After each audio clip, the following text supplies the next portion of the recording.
Welcome to Fragrance Facts, where I give you guys truthful and tested details on a fragrance so you can learn more about it. My name is Marcus, and today I'm going to give you guys my fragrance review on a release by the house of Zoologist. And this fragrance is called Snowy Owl. Just like all Zoologist releases, this is an Extrait de Parfum concentration.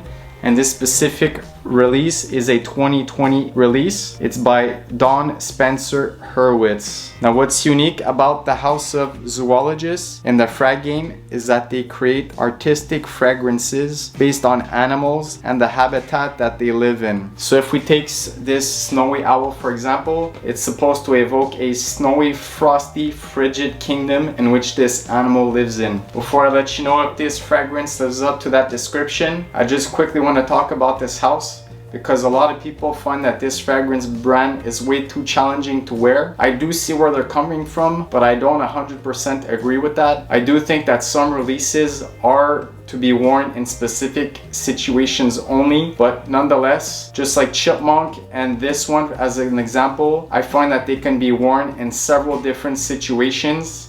So don't be turned away from this brand and don't be afraid of them. Still try them and see for yourself, but I'm letting you know that this fragrance brand is underrated because there is some versatility factor to these fragrances more than you think. Now when you first spray Snowy Owl on your skin, what you're gonna get on the top is this watery, aquatic, grassy, earthy, clean, and fresh minty scent. There's gonna be this floral lily of the valley, a frozen light powdery coconut. So it's gonna be green, aquatic, clean, fresh, minty, and floral powdery. So it's gonna also have an aquatic, grassy, minty, coconut floral feel. In the mid, you're gonna get this watery frozen grass mintiness, this galbanum with a light smoky iris floral, and a white rose with light powdery coconut. So it's gonna be clean, fresh, green natured, floral, smoky, and powdery. In the base, you're gonna get this clean, musky, light, woody, and green moss, and this light Tonka bean coconut sweetness. So it's gonna be clean, woody, green, and sweet. When it comes to the performance of Snowy Owl, and off of my skin, I got over an arm's length projection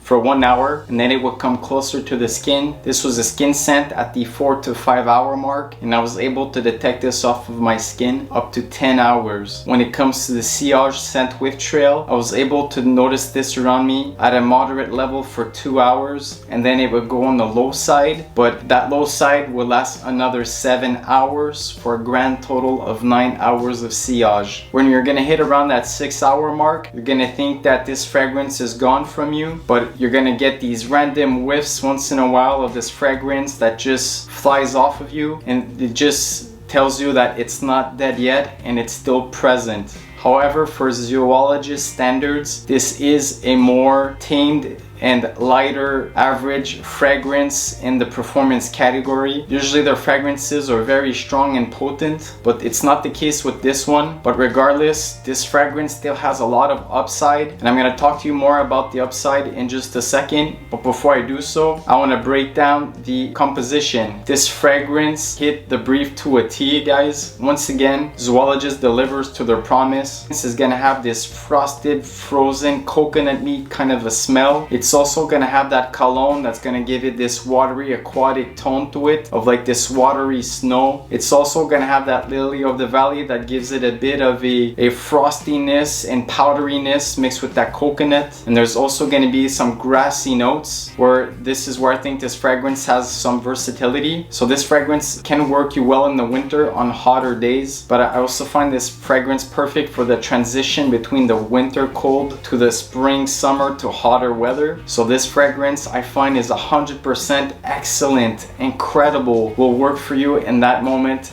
any year, every single year. It's almost like if it was made for that specific moment. But the upside is that you can still wear this as well in the summertime. You can still wear this in the fall. There's quite a bit of versatility with this one. Now, other fragrance notes in here that are really good is there's a tad bit of sweetness from that Tonka bean. So mixed with that coconut and lily of the valley, it's gonna add a bit of that powderiness. It's not dominating, it's not overly done. It's actually perfectly well balanced and incorporated. But all in a nutshell, this fragrance is a gorgeous composition. And when it comes to the compliments, in the first 3-hour bracket, I got some positive notices. I would say 7.5 to 8 out of 10 reactions with this one. Nothing incredible or jaw-dropping, but still a very pleasant fragrance that people around you will enjoy. Now, a fragrance that this reminds me of is going to be by Chanel in their Les Exclusives collection. And this one is called Jersey. There is no coconut in this fragrance, but there's grassy notes in here, there's floral notes in here, and the way it's composed, sometimes when you smell it, it's gonna give you some resemblances to Snowy Owl, and the way that grassiness and the floral notes are composed. So that's the only level that they're a bit resembling, but obviously they are not clones. Now, I would describe this fragrance as a green, fresh, aquatic coconuts that has way more versatility than you think. Thank you very much for watching. See you in the next one. Hopefully this review gave you information that can help you out. Peace and lights out.